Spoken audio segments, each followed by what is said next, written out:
E outra vez. É simplesmente inconcebível que essa foto se houvera sido tirada com a luz do sol na Lua.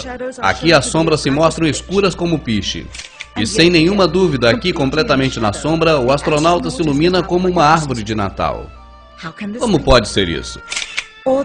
Ou essa, tirado do lado de sombra do módulo lunar. Nesta ampliação de uma foto da Apollo, uma pedra, provavelmente feita de papel cartão, pela dobradura aqui mostrada, está caracterizada pela letra C. Em publicações posteriores da mesma foto, a letra desapareceu, provavelmente editada. Aqui essa cruz que serve de guia e é gravada diretamente no negativo do filme e que deveria, portanto, aparecer na frente dos objetos fotografados. Observe que ela aparece atrás do objeto que foi fotografado, claramente evidenciando que houve uma manipulação fotográfica. No módulo lunar visto atrás do astronauta, claramente alguém se esqueceu de criar uma cratera debaixo do motor, já que ele tem 10.000 libras de força de empuxo. Já que essa cratera foi uma das preocupações da NASA nas provas feitas em terra. The fact that there's no blast crater under the LEM is one of the most conclusive pieces of evidence that I find supporting the hoax. A NASA temia que o módulo viesse a cair dentro de uma cratera que ele mesmo criaria quando descesse. E nessa ampliação parece que o módulo lunar apenas foi posto em cima. E observamos que não há um só grão de poeira lunar sobre a pata do módulo. To have a powerful rocket engine blast the surface of the moon, blasting away all of the dust, and then find footprints surrounding the lunar lander, that to me would be an impossibility. E o que aconteceu com as estrelas? Na Lua e sem atmosfera, deveria ser um espetáculo impressionante as estrelas. E sem dúvida, nenhuma rara vez foi mencionada, nunca, por nenhum dos astronautas em nenhuma das missões. É claro que criar um mural com todas as constelações devidamente colocadas em seus respectivos lugares no céu, sem dúvida, seria impossível de realizar com exatidão. Um simples astrônomo amador competente poderia ter detectado o menor erro nas medidas. A resposta? Não tocar no assunto das estrelas. Jamais. Na conferência de imprensa realizada imediatamente após a missão, essa foi a única pergunta a qual Neil Armstrong respondeu com falta de memória. Could you actually see the stars and the solar corona in spite of the glare?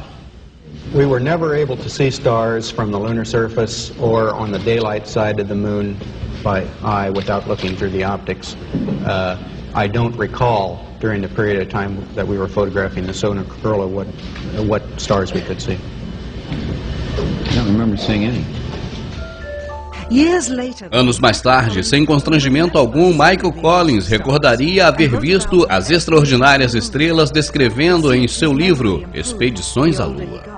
Parecia que a sua memória melhorava quanto mais velho ele ficava. Já que levaram 3 veículos à Lua, por que jamais levaram um telescópio? Se houvessem levado um telescópio, poderiam observar o longínquo universo, muito além do que era conhecido na época. Se houvessem levado à Lua, certamente seria o melhor local para captar galáxias desconhecidas.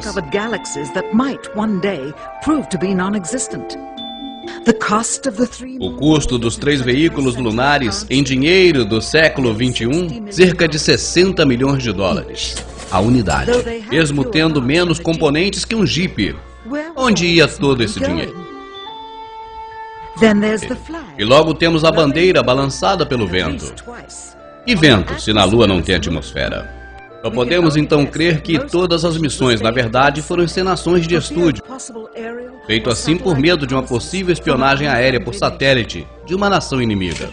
As mochilas, desenhadas especialmente para um cesto da gravidade da Lua, deviam ser despojadas de um sistema de refrigeração para permitir o movimento sem cair-se como peso. Com as luzes do estúdio tão próximas e oferecendo muito calor, criaria um acalorado astronauta por dentro. Talvez a necessidade de contar com ar-condicionado no estúdio seguramente foi o responsável pelo balançar da bandeira.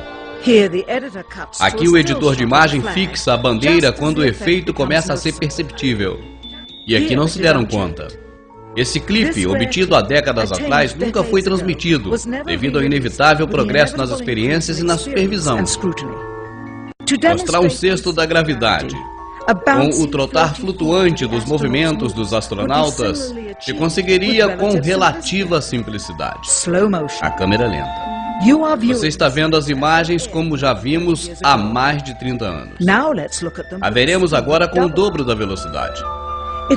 E se mostra claramente que está na gravidade terrestre. E não se distanciam do solo mais do que deveria, estando na Terra.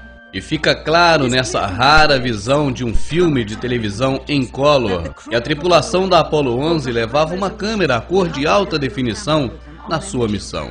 E sem dúvida as imagens transmitidas desde o solo da Lua foram estas, de uma câmera de baixa resolução e branco e preto.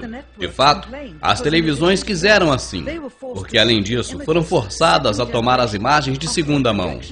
Filmaram diretamente da tela de projeção de uma TV de 30 anos atrás. Não poderiam fazer uma transmissão direta por cabo, e essa atitude diminuiu a claridade e a qualidade das imagens. E sabe, isso era exatamente o que o governo federal e a NASA tinham em mente. Melhor para eles seria mostrar algo sem qualidade e com numerosos cortes do que mostrar demasiados detalhes reveladores de um cenário falso. Mostramos apenas algumas das fortes evidências das inúmeras falhas que apresentam aquilo que a NASA tentou passar para a gente, e não mostramos nem 10% do que existe. Mostramos apenas algumas para que você possa ter uma noção. Na verdade, aquele show de televisão, isso os Estados Unidos sabem fazer muito bem, né? Aquele show de televisão transmitido para o mundo todo, o homem na Lua, deixou muitos furos e deixou muito a desejar.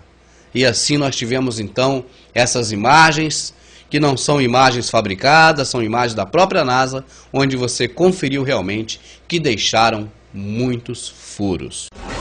Virgil Gus Grissom foi selecionado como um dos 7 primeiros astronautas, um pai de família e veterano de uma série de voos espaciais. Ele era um herói nacional e seria o primeiro homem a andar na Lua. Mas Grissom era também um crítico declarado do programa espacial. E algumas vezes foi pego dizendo: alguém vai ser morto. Infelizmente, os piores medos de Grissom logo se realizariam.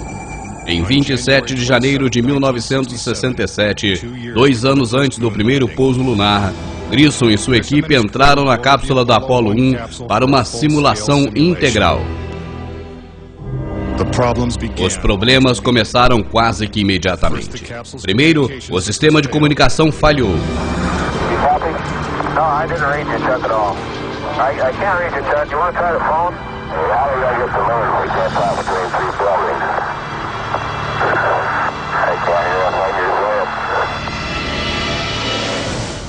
Sem aviso, a cápsula explode em chamas, com os astronautas trancados lá dentro.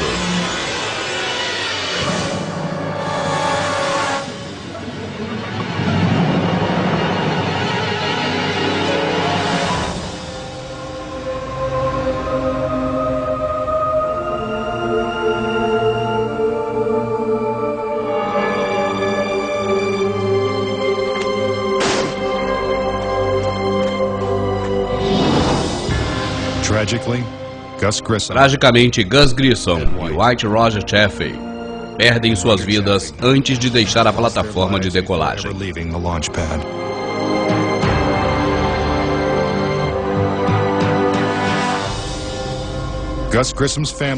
A família de Gus Grissom acredita que o incêndio da Apollo 1 não foi acidente.